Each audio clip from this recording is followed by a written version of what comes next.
За шүглүүлэгч CMS сайтаас та бүхэнд хүрдэг улс төрийн ярианы ээлж дугаар эхэлж байна. За өнөөдрийн дугаараар системийн талаар ярив. Ерөнхий сайдын яамнаас 10 жилийн хүүхдийн ам руу унсан систем гэж юу байдаг талаар бит хоёр одоо ярих гэж байна. Тий. Системийн талаарх системгүй яриа гэж байна. За тийм ээ. Аль болох системгүй ярьж системийг Тий. ойлгуулахыг хичээе. За яриа бол юунаас эхлэх вүлээ? За Улаанбаатараас ярьж Ер байна. нь систем гэж юу вэ гэж тодорхойлт.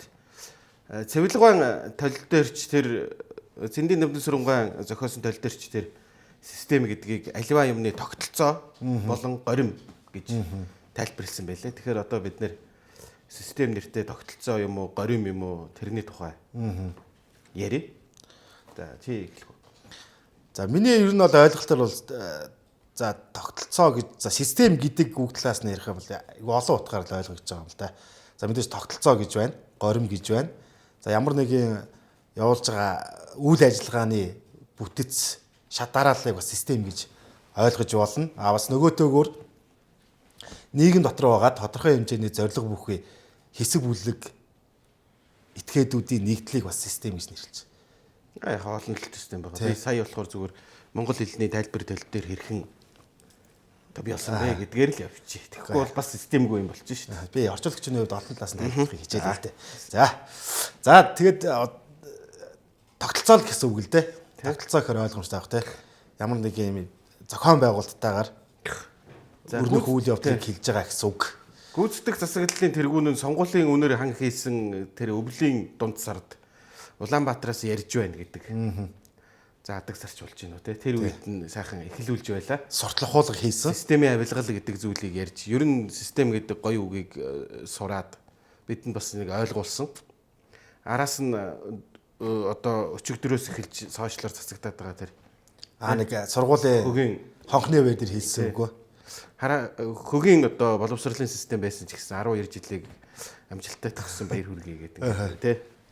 Тэгэхээр нэг систем гэдэг нэг зүйл байх нь л дээ. Тэгээ ингээ Монгол улсыг одоо сүүлийн жилүүдэд харах юм бол манай систем сонгуулийн 4 жилийн циклээр л ингээ солигдож ирж. Нэг бол цэнхэр өнгөтэй систем байна, нэг бол улаан өнгөтэй. Улаан өнгөтэй гарч ирэхээр хай бой хатын соли хэрэгэ завчий гэдэг бол цэнхэр нь гарч ирээд зүгээр тэгэл сайхан жинхэнэ системгүй мөнгийг сайхан тараана тий. Арчилсан нам гэдэг ийм гоё нэртэй байгууллага байгаа ч гэсэн ерөн төрийн толгойд гарахаар одоо ер нь арчилсан намыг нэг ийм сонио үг байдаг байхгүй. Арчилсан намыг засаг барьж явах үед ингээд эдийн засаг ч юм уу түүхэн эдийн үн унаад байдаг. Биднэрлүү их одоо их муухай тийм одоо юу гэмдэ тэрийг ийм нөхцөл байдал чиглэгддэг гэж 2016 онд арчилсан намын нэрийн өмнөөс нэр дэвшижсэн нэгэн улс төрч одоо надад хэлж ирсэн. Тэгэхээр нөгөө хувь заяаны шоглоом гэдгийгчлээ тий. Одоо ингээд аливаа нэг улсыг харахаар систем бол системээр л байна л да. Одоо жишээлбэл Америкийн нэгдсэн улсыг харах юм бол за 300-аад жил нэг системээр л явсан байна. Төрийн толгой тэн гарах нь хамаагүй. Тэн тогтолцоо байгаа учраас тухайн тогтолцоонд эрг шурга болж эдис болж нийцж явдаг юм байна. Япон солонгос эдэрийг харсан ч гэсэн тий. Тухайн одоо жишээлбэл Итали металлыг харсан ч гэсэн Италийн улс төрийн хүчнүүд ч юм уу Франц улс төрийн хүчнүүд, Германы улс төрийн хүчнүүд ингээд харьцангуй Монголын энэ хоёр ийм тогтцсон намын хажууд бол нам бол нэрээ хурдан өөрчлөн, татан буугдана, шинчлэгдэн ингээд яваад байдаг. Тэгсэн мөртлөө Германы систем, Италийн систем, Францын систем тэнд Европт бол байгаа. Тийм сонин тэгсэн мөртлөө Монгол улсын систем гэхээр байдаг. Монгол улсын систем гэхээр нэг хэдэн лоозл байна шүү дээ. Бид ялна тий.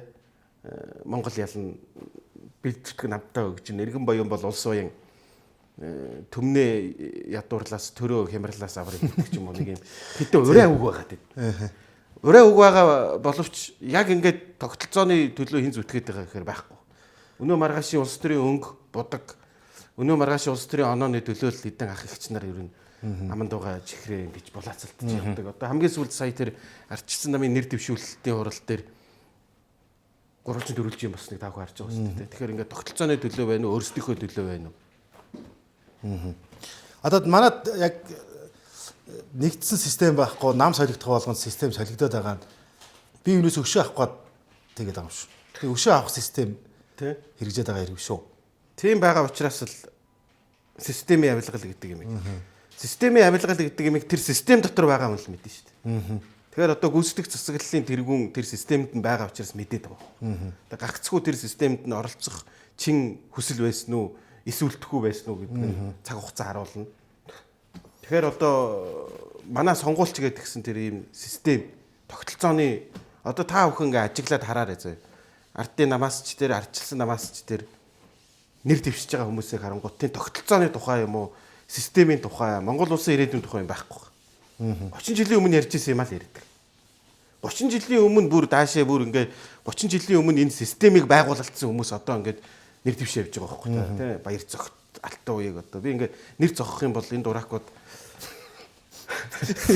цаг сонирхлын зөрчилтэйгээр юм яриад байна гэдэг хэлнэ.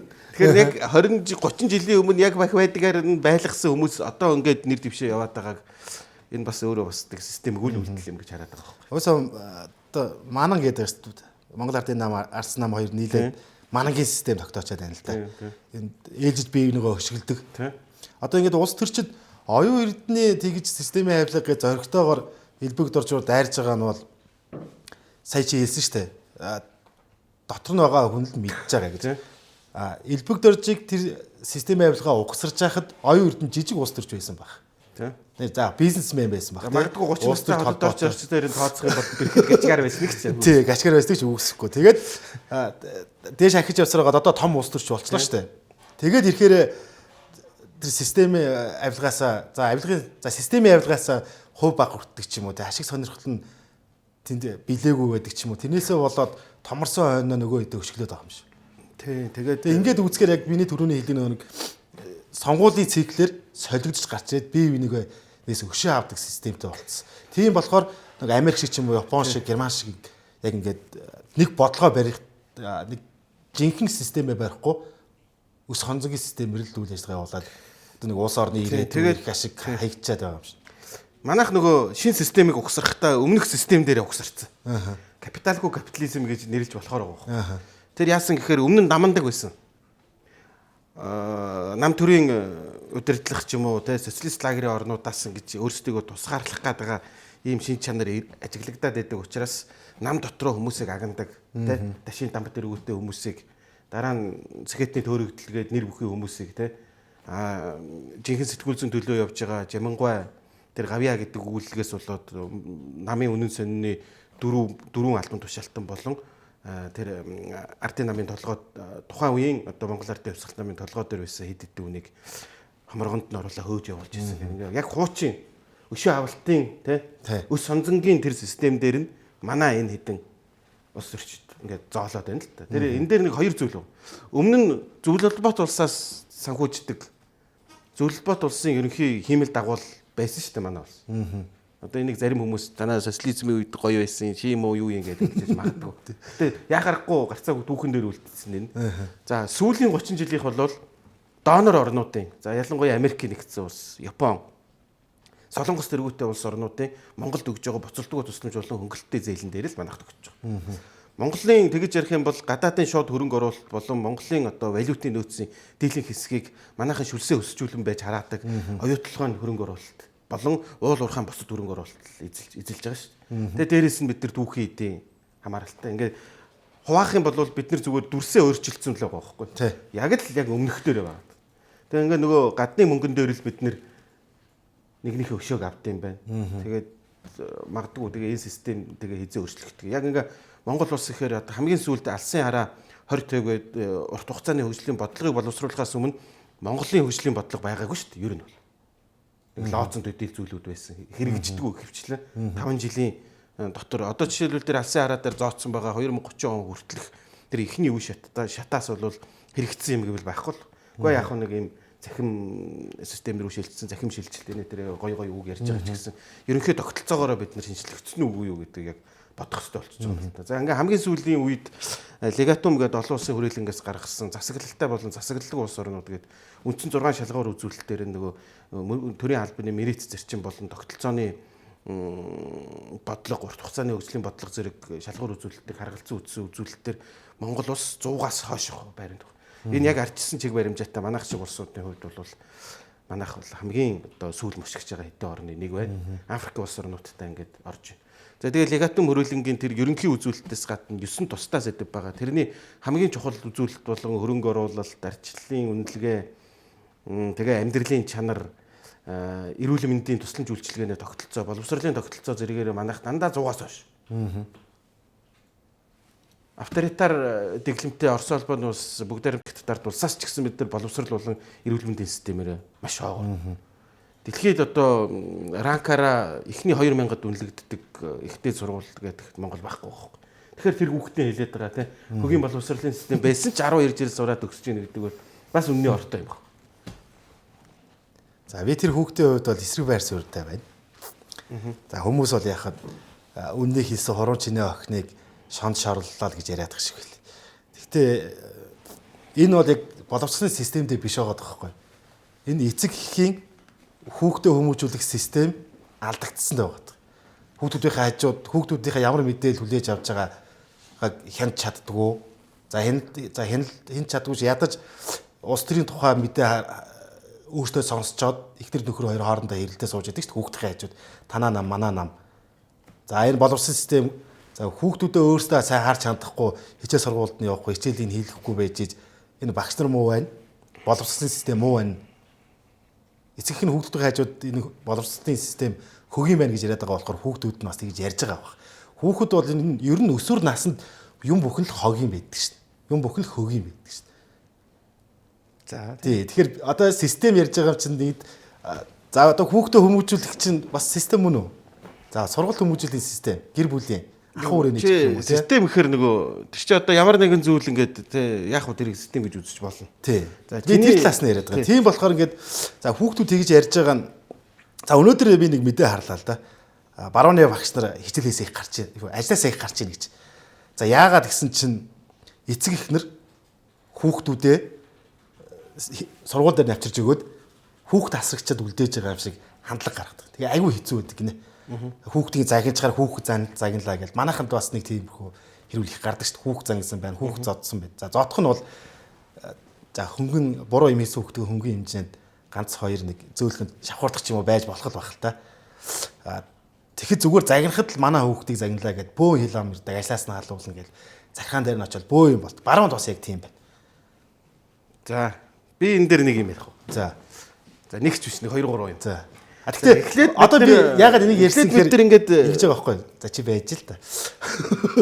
Яагаад би нэг ярьсан гэхээр систем гэхээр заавал авилгадаа ч юм уу тэгээд нэг том улс төр бодлого гаргах төвшөндөө чинь зүгээр ахуй хэмжээнд хүртэл систем байгаа шүү дээ. Айл гэрийн амьдралд хэрхэн өрнөдөг өглөө босоод орой болт унтах хүртэл юу хийдэг эн чинь бүгд л ер нь бол тогтсон систем байхгүй. Тийм учраас системийн нэг бүрдэл хэсэг буюу нэгж хэсэг шүү дээ. Тийм. Тэгэл систем шүү дээ. Тэр хүүхдээ хүмүүжүүлэх гэсэн систем шүү дээ. За энийг тийм болохоор ингэж ярьж байгаа юм. За одоо энэ систем дээр нэг юм 3 том баримт байгаа. За хамгийн сүүлд манайх засгийн газрын оролцоотойгоор дунд сургуулиудын хичээлийн хөтөлбөр болон сурагчдын суралцсан арга барилыг шалгасан PISA-гийн олон улсын үнэлгээнд Монгол улс анх удаага хамрагдсан. Нодлон илүүлээ. Тийм нодлон. За өмнө нь бол яг хувийн сургуулийн оролцоотойгоор хувийн сургуулиуд өөрсдөө PISA үнэлгээг одоо Монгол дугаа аудитын үнэлгээний хэдийн компанитай хамтраад хийдэг байсан. Тэгээ Монгол улс яасан хичээлийн хосрогдол бол маш их байгаа гэдэг PISA-гийн үнэлгээгээр бол тогтоосон. За олон улсад PISA-гийн үнэлгээгээр боловсралтай болон боловсролгүй улс орнуудын жагсаалт гаргахад Монгол улсад ямар нэгэн PISA-гийн үнэлгээ хийх боломж байхгүй байгаа учраас гээд Монгол улс сүүлийн 10 жилийн хугацаанд энэ юунд бол ороогүй. За энэ бол одоогийн байгаа. За легатум хүрээлэнгээс гаргасан боловсралтай болон боловсралгүй дээр боловсролын чанарын судалгаагаар манайх 100-аас хойш байранд орсон 105 билүү 106 билүү. За тэрийг одоо манайхан бас чеклж ярэ чи бодлоо ирсэн байх шүү. Дараагийнх нь. За Монгол улс зөвлөлт улсын үед одоогийн явж байгаа энэ сургалтын систем бол тухайн үед зөвлөлтийн үед октябрийн хувьсгалын дараа зөвлөлт улс Италийн сургалтын системийг ерөнхийдөө нэвтрүүлсэн. За тухайн үед бол зүүн Европын болон Европын ихэнх улсууд Италийн боловсролын тогтолцоог одоо нэвтрүүлсэн байдаг. Яагаад гэх юм бол их газрын хууль гэж байдаг. За дараа нь бол англо-саксоны хууль гэж байдаг. Оросын холбооны улс болон тухайн үеийн зөвлөлт улс англо-саксоны ихийг биш их газрын хууль баримтлсан учраас Италийн болон одоо Германд хэрэгжүүлж байгаа боловсролын тогтолцоог оруулж ирсэн. За Монгол улс 1924 оны үндсэн хуулиараа боловсролын тухай анх тодорхойлоод 1940 онд үндсэндээ зөвлөлбөт улсын баримталж байгаа боловсролын систем рүү шилжиж орсон. За энэ бол дараагийн асуудал байгаа. За Монгол улс зөвлөлбөт улсаас тусгаар тогтноод ардчилсан чиг баримжаатай улс болохдоо Ромын тунхаг гэд нэгдсэн. За тэр нь юу байдаг вэ гэхэл гэвэл ЮНЕСКО-гоос баталсан Ромын дүрм гэж байдаг. Тэр Ромын дүрмээр боловсролын тогтолцоон шилжсэн. Тийм учраас манайх бакалавр, магистр, доктор гэдэг ийм гурван чиглэлтэй болоод магистр нь магистрантур, докторантур гэдэг 2.5 жилээр ингээд сургадаг. Энэ бол Ромын тогтолцоон шилжсэн учраас бид нэр бакалавр, магистр, доктор гэдэг ийм чиглэлтэй байгаа. Тэгээ энэ ерөнхий Ромын тунхагийг баталсан улс орнуудын дунд Монгол улс мөн адил одоо маш хаагур байр эзэлдэг. За Монгол улсад JICA болон нэгдсэн үндэсний байгууллага дээрээс нь ЮНЕСКО-гоос бид нар тусалцаа үзүүлэх гэдэг нь боловсролын тогтолцооны чанарыг сайжруулах тухайд. За сүүлийн 10 жилд Азийн хөгжлийн банк болон Европын сэргээн босолт хөгжлийн банк за бусад банкуд Монгол улсыг 3 чиглэлээр хөгжүүлээ. Нэг нь улс төрийн тогтолцоо, нөгөөх нь боловсролын тогтолцоо, нөгөөх нь эрүүл мэндийн тусламж үйлчилгээний тогтолцоо гэдэг нийтдээ ийм 3 зүйлээр нь Монгол улсад ингэж юу өгч байгаа. Сайжруулахын тулд өгч байгаа. Тийм ч учраас Монгол улсын боловсролын системийг сайжруулахын тулд гээд өмнө нь бидэртээ ах トゥ угийн найрамдалт харилцаатай байсан Вьетнам улс жишээлбэл манай боловсролын системийг сайжруулъя. Ингээ сайжруулъя энэ гэж явдаг байхгүй. Гэхдээ даанч манайх нөгөө систем нь 4 жилийн байдаг учраас за одоо энэ арчилсан намын дарга гэгдэж байгаа луугаан төмрийн үед цөм хөтөлбөр гэдэг зүйлийг оруулж ирээд боловсролын тогтолцоог эвдэж байгаа. Араас нь 2010-ад оны үед чинь бид нар Кембрижийн боловсролын стандартаар 2006 оноос гээд яг 6 оны үеэс эхлээд 2009 онд нийслэлийн ерөнхий боловсролын би тухайн үед бас ньюст байсан. Тэр сэтгүүлчээр ажиллаж байхад Кембрижийн стандартаар тэр нөгөө ингээд төвөр аргаар ингээд уг нь эхэлж ирсэн. Тэгээд Кембрижийн стандарт нь байхгүй болоод араас нь бид нэр одоо цөм хөтөлбөр гэж яваад одоо сүүлдээ одоо ямар ч хөтөлбөр байгаа тийм. Ингээ бид нар ингээд сонгуулийн тогтолцоо үгүй сонгуулиар хүмүүс аль нам яснаас хамаарал тогтолцоо нь улаан цэнхэр гэх нөгөө цагдаагийн маяг шиг л асаад байдаг учраас манай энэ систем байхгүй байгааг би хэлбэрлээ. Тэгэхээр нөгөө би сая хэлсэн шүү дээ нөгөө системд байгаа тэр системийн эдсэн л хөгийн хогийн гэдгийг мэдэн шүү дээ ер нь бол. Тэгээ ингээд сая ингээд нэг судалгаа байсан юм байна л да. Ер нь сар дахлаас хоошоогоо боловсролын салбарт болон эрүүл мэндийн салбарт ажиллах хүчний тоо буураад байгаа гэдэг ийм үзүүлэлт байна лээ. За 2019 оныг 2022 онтой харьцуулахад совилогч болон эмчээр ажиллах юунуудаа барууны улс орнуудад багасаад гисэн. Тэгэхээр нөгөө ажил хүчний хомсдол үүснэ. Мөн боловсролын систем дагаад. Тэгээд одоо боловсролын систем дэлхийд дахин юу гэж үзэж байна вэ гэвэл Европын холбооны боловсролын байгууллага юу гэж үзсэн бэ гэвэл зайнаас болон ингээд танхим хосолсон байвал хүүхдүүдийн одоо тий. Тэгээд зарим одоо тэр суралцахуйд нь анхаарах ёстой байна гэдэг. Зарим улсууд за тухайлбал Австри, Швейцар, Шинэ Зеланд зэрэг улсууд боловсролын заах одоо хичээлийн тоог багасгаж байна. Ерөнхий үзэх ёстой хичээлүүд байна одоо тий. Байгалийн шинжилгээ ухаан болон биологийн шинжилгээ ухааны тэр юмнууд байна шүү дээ. За бусад зүйлүүдийн үлдээнгүүтлээ яг одоо сүүлийн үед мэдээллийн аюулгүй байдал гэдэг юмыг оруулж ирж байна л да. Одоо fake news, disinformation энийг яаж үзэх вэ? Хиймэл оюун ухааны тухай ерөнхий ойлголт өгөө. Тийм тэр ойлоос ирж ирсэн шүү дээ. Баг сургуулиас эхлээд хиймэл оюун ухааны хичээл оруулж байгаа. Тэртээ тэргүй ангаа одоо жишээлбэл ерөнхий мэдлэгэл олгохоос биш тэр гүнзгийрүүл судалж 32 нэр төрлийн ч юм уу 10 хэдэн хичээл сураад ингээд хүүхдүүдийг тарамдуулаад хайж байна. Тийм учраас ерөнхий нөгөө соёл болон ерөнхий эрдмийн хичээлүүд нь нийлээд одоо жишээлбэл нэг 6-аас 8 ширхэг хичээл бай. Тэгээд тэрэн дээр нөгөө үлдсэн цагийг хуваарлаад давталгаар нь одоо нөгөө тухайн хүүхдэд тэ хичээлийн бос цагаар ингэж өгөө гэдэг ингээ ерөнхий өөрчлөлтүүд оруулж байна л та. Тэгээ Европын холбоо болон бусад одоо олон улсын байгууллагууд юу гэж үзэж байна вэ гэхэл боловсролын чанар болон стандарт хичээлийн судлагтууныг ойрын 2030 он хүртэл судлаад 30 оноос хойш ер нь танхим 40% ч юм уу зайн 60% ч юм уу гэж сэлгээтэй байдлаар зайнаас эд чинь онлайн хичээл онлайн гэсэн үг. Тийм ерөнхий зүйлүүд рүү шилжиж гэдэг ийм юм ярьж байгаа. Тэгэхээр тэр хүүхдийн тэр хөгийн хогийн гэж байгаа нь бол яг хэлэх ёстой зүйл. Системд нь байгаа юм л хэлнэ шүү дээ. Тэгээд тэр сургууль хүмүүжүүлэх систем гэдэг чинь бол би бол тэрнтэй санаа нийлэхгүй. Тэр бол яг тэр чинь бол нийгэм гэдэг нэг системийн эдис болж байгаа айл өрхүүд яаж хөгжүүлэх үү гэдэг чинь нэг л зүйл шүү дээ тэр чинь. Одоо ямар ингээд нормын хувцас байгаа ш. Бүгдээрээ нэг ижил болчих юм бол чинь шал тэнэг болчих. Зарим нь шөмжлөх нэг ижил болохээсээ илүү зарим нь жоохон тий дүнг юм уу хойлог байл та байг. Зарим нь жоохон тэнэгдүүч байг. Бүр зарим бүр ингээ ухааны туйл түрээд бүр онол монол ярьдаг байг. Яг миний хэлсэн санаа бол олон өнгө нийлжээж нэг систем болно шүү дээ энэ чинь. Яа гэдэг нэг нь хогийн гэж хэлж илээ гэл дээ. Гэтэ тэр бол багш нарын буруу шухаа. Би бол тэрийг шууд гэр бүлийн хүмүүсттэй. Тэр хүн байж тээ. Холбон за эцэг их нь хүүхдийн багшийг бие яаж авч явдаг вэ гэдэг чинь чухал шүү дээ. Хэлээгүй юу гэж хэлээгүй. Хөгийн гэж хэлсэн шүү дээ. Боловсролын системийг л хөгийн гэсэн байхгүй. Тэгэхээр тэр боловсролын систем гэдэг чинь боловсролын системийг тэр айл өрхийн дорж юм уу бата гамбаа хэн байдгийг боловс өх би.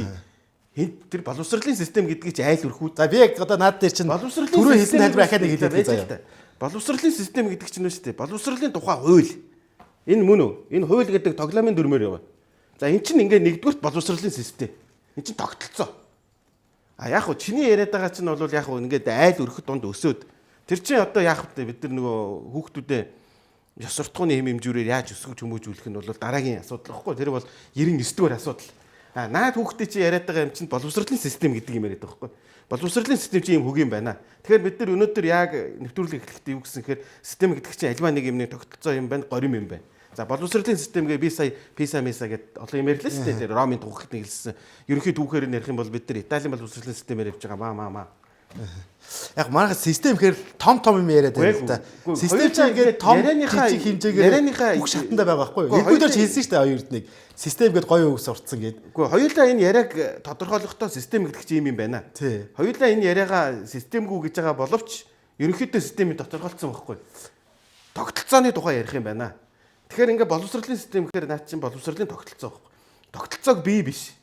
Чи биш. Гэтэ би түрүү хэлсэн шүү дээ. Өсвөр наснд хөгийн байдаг. Яалтчихгүй. Чи бол яг нөгөө хүний нөгөө зан характертай л яриад байна л. Тэр угаасаа хөгийн би тэрийг бол гэр бүлийн хүмүүстэйг бол адилхан тогтолцоо гэж харж байгаа учраас гэр бүлийн хүмүүсийн тогтолцоо алдагдсантай холбож тайлбарлаад байна л да. Тогтолцоо биш. Дээрээс нь дахиад хэлэхэд өсвөр наснд бүх юм хогийн байдаг. Одоо ер нь систем гэхэр л том юм ярьж тий хин ухаантай байг ингээ харуулж байгаа юм ярих нь амар удахгүй асуудал болчих жоох. Чи тэгэхээр нөгөө систем гэдэг тодорхойлолтоос халиад нэг айгүй тийм pop яг энэ ардын намын нэг хэд цүнх хөрсөн хэлсэн үе шиг юм яриад байх юм. Үгүй шүү дээ чи систем гэдэг чинь ондоо тогтолцоо. За тийм чи тогтолцоо байхгүй. Тогтолцоог биш шүү дээ. Нэг хараал идсэн хадгийн болорс өгч юм уу хэн байдгийг тийм юмнууд байх байхгүй. Хууль тогтоох дэд байгууллага тоглоомын дүрмийг тодорхой болгоод тэр тогтолцоо гэж угсарж байгаа. Яг нь манайхан ди парламент гэж сая нэг айгу pop юм яриад байгаа. Гэтэ хууль тогтоох байгууллагаар хэлэлцээд батлаад те тэнд оролцож байгаа тэр одоо 126 болох хүмүүсийн олонхоор л энэ тогтолцоог батлана шүү дээ. Тэгээ би сая тогтолцоо л ярьлаа. Тэгээд яг одоо энэ нөгөө арчилсан намыг дагсан нэг хэдэн нэг цэнхэр цамцтай Улаанбаатар болтой нэг тэгвэл байна л да. Тэгвэл хөгийн боловсролын систем олон жил явж ирсэн учраас эцэг ихэнч тийм хөгийн юм ярьдаг. Үр хүүхэд нь ч тэрийг даган дуурайхан юу юм байна л да. Ойлгомжтой юм байна л да. Үгүй шүү дээ. Чи сая. Тэгээ ер нь бол системийг их ер нь буруутгаад байгаа шүү дээ хүмүүс. Боловсролын систем муу байна гэж. Тэр хүүхдийг үнэн хэллээ гэдэг юм. Тэгвэл тэр хүүхд үнэн хэлсэн мань яалтчихгүй. Боловсролын систем аль эртнээс л хөгийн байсан учраас тийм хөгийн байгааг аав ээж үр хүүхэд акционер бүгд хөгийн болж байгаа байна. Тэр тогтолцоо чинь хөгийн байгаа гэдгийг тэр нэг жижигхэн хүүхд ч хэлээгүй шүү дээ. Тэр тогтолцоо хөгийн байгаа гэдэг чинь Европын холбоо даяар дэлхийн улс гүрэн даяар байна. Тэгээ ямар Марс гариг дээр хүмүүс байгаа биш. Тэгээ өнөөдрөөс игээд постнууд харж байхад багш нар бас байлээ л дээ. Ийм хөгийн боловсролын систем 20 хэдэн жил амжилттай ажиллаж ийн гэх мэт постнууд ицсэн. Үгүй тэр чинь зөв шүү дээ. Тийм л дээ. Тогтолцоог нөгөө Болтроныг нөгөө тав угсарна гэдэг шиг л багхгүй. Тэгээ үнэхээр болохгүй байгаа гэдгийг тэр багш ч мэдчихээн тэр хүүхэд ч мэдчихээн. Тэгвэл тэгээд манайхын нэг юм байгаад байгаа ингээд субъектч ойлгоод байх юм. Тэр хүүхэд яг хөтэ өөрийнхөө тухайн өдрийнхөө эмоцоор нэг үг хэлж боловсролын тогтолцоо гэдэг нь те ингээд тэрийг кавичнд бид нар ойлгох хэрэгтэй байхгүй юу? Тогтолцоо л ярьсан тэр хүүхэд. Тэрээс ээж аваа ярьсангүй заяа. ардын нам ардчилсан намыг ярьсангүй. Тэр сургуулаагаа ярьсангүй. Хэдэн нөгөө хараал идсэн. Одоо чи яриаг гад шүү нэрээ. Чи хэлээд байгаа байхгүй. Хоёулаа энийг би ер нь бол хамгийн бага төвшөнд нь за хамгийн бага нэгжт л гэж тайлбарлая гэж би бодсон. Систем нэгж биш. Систем өөрөө нэгж биш байхгүй. Систем юугаар бүрэлдэн гэхээр нэгж эсүүдээс бүрдэнэ. Харин би тэгээд нэгж эсүүдтэй. Чи ингээд нэг тодорхой гэхээр систем тогтолцоотой байж таараа шүү. Манайх нөгөө ардчлалыг шал буруу загвараар угсарсан гэдэг. Уурхай дэвж ашиг олж байгаа даа гэдэг шиг жижиг нэгж ч гэсэн ажиллаж байгаа юм чи системтэй л байж таараа гэж. Үгүй шүү дээ. Талаас нь би ярьсан юм л да. Одоо систем ярих гэдэг бол одоо манай дотоод тий эд эрхтний систем байна тий. Ингээд тэр чинь бас системээр явна шүү дээ. Айл өрх мөрх гэдэг эд эрхтний систем ч бас хөгийн дөө. Чи зүгээр суур нэгж байхгүй. А тэр хүүхэд тогтолцоо ярьсан. Хоёулаа энэ яриагаа эхлэхдээ ч гэсэн систем гэж хэлсэн шүү дээ. Тэгээд тэгэхээр яг хоо чиний бас зүв байж магадгүй. Би бас тэнэглээд систем гэдгийг буруугаар ойлгосон ч юм уу. За. Нэг нь том юм ярьдаг, нэг жижиг юм ярьдаг. Гэхдээ ер нь шүү дээ. Тоглоомын дүрмийг хэн боловсруулах вэ гэхээр нөгөө муушигийг заавал 5 гар албагүй гэдэг нэг юм байдаг шүү дээ. Тэр их гоё кино шүү дээ. Тэр шиг ингэж шүү дээ. Тэр нөгөө тогтолцоо гэдгийг ардын нам ардчилсан нам гэдэг энэ хоёр улс төрийн субъект гарч ирж ижил ингээд энэ боловсролын хуулиар чинь оролдоод мөн үү? Энэ боловсролын хуулийн чинь ингээд явж байгаа. Тэгвэл боловсролын систем чинь бас нийгмийн системийн бас нэгжил юм шүү дээ. За хоёулаа боловсролын системийг ерөнхийд нь авч үзэх юм бол чи нийгэмчид өөрөө тэр чигээрээ систем шүү дээ. Тэр дотор за хуулийн систем, боловсролын систем, эрүүл мэндийн систем. Яг зөв. Яг энийг чи ойлгох. За бид нар бүгд нийгэм гэдэг том систем юм байна. Тэр дотор их олон жижиг нэгжүүд байт юм байна. Тэдний дотроо дахиад задраад янз янзын жижиг нэгжүүдтэй байдаг юм байна. Бүгдээр ингээм махны машинаар машиндаад бүгдээр ингээм гуляшны мах болох гэдэг юм биш. Наад чинь бол арай өөр асуудал. Систем гэдэг чинь тэр том системийг за боловсролын систем тэгвэл систем гэж яг юу хэлээ. Зохион байгуулалтаа авилгачд гэсэн үг үстэй. Мэдээгүй хоёул авилгал ярих гэж систем ярих гэсэн. Яг би зүгээр систем гэсэн үгөө орсон юмнуудыг л ярих гэдэг хичээгээд л байна л та. Систем үү? Тэгэхээр одоо нөгөө хуулийн систем нөгөө системийг өргөл орно шүү. Чи тэр яриад систем байхгүй болохоор ерөөсөө системд ярьж чадахгүй юм тий. Тий чин чивээс ирийн буруу ч юм биш. Тий. Хөгийн боловсролын системээс л болж байгаа юм биш үү? Хөгийн энэ системээс л болж байгаа юм. Тэгээ манайх яагаад ерөн системгүй гэдэг ч юм шүү дээ. Манайх баруун гарын дөрөвдөө мөртлөө баахан буруу өргөлтөй машинууд яваад энэ төгжрөл үүсээд байгаа чинь өөрөө системгүй байх. Замын хөдөлгөөний систем чинь байхгүй байна. Тэнийг усных. Хууль яагаад цоорхой байгаа вэ гэвэл манайх биш дээ. Хуулийн ерөнхий тогтолцоо, хууль явуулж байгаа одоо тэ шүүх одоо хурал болж байгаа нь өөрөө их газрын тогтолцоотой. Тэгсэн мөртлөө манай хуулиуд бүгдээрээ англо-саксоны юм ихтэй хуулиуд байгаа учраас хуулийн цоорхой гэдэг юм байгаа. Боловсролын системийг хуулиасаа баахан ярьлаа шүү дээ. Тэрийг ингээд орхичих. Эрүүл мэндийн систем яагаад байхгүй байгаа гэвэл энэ хүн төвлөрнө гэж бодоогүй байж итэл зөвлөлбөт улсын үеийн эрүүл мэндийн систем дээр угсраад ингээд явсных. Ингээд яардчил яагаад гажуудаад байгаа вэ гэхээр коммунизмын суур давхарх дээр ардчлал гэдэг нэг юм авчираад ингээд зооцсон болохоор ардчилч биш юу ч биш ингээд нэг юм. Тийм болохоор нэг үеийн засгийн газруудын эхлүүлсэн ч юм уу хэрэгжүүлжсэн ажлууд сонгуулийн циклээр яг ингээд тасдагдаад зогсчдөг. Тэр яаж нэхэр түрүү бид ярьсан шиг өшөө авах систем цаг үргэлж үргэлжлэж байгаа учраас бүх нийтийн за нийгмийн тогтолцоо тогтвортой үргэлжлэхгүй байна гэж ойлгож болох юм. За ингээ яриа дуусах уу? Дуусгая та. Тэгэхгүй системгүй болоод. За чимар санагдчих таа. За баяртай. За баяртай.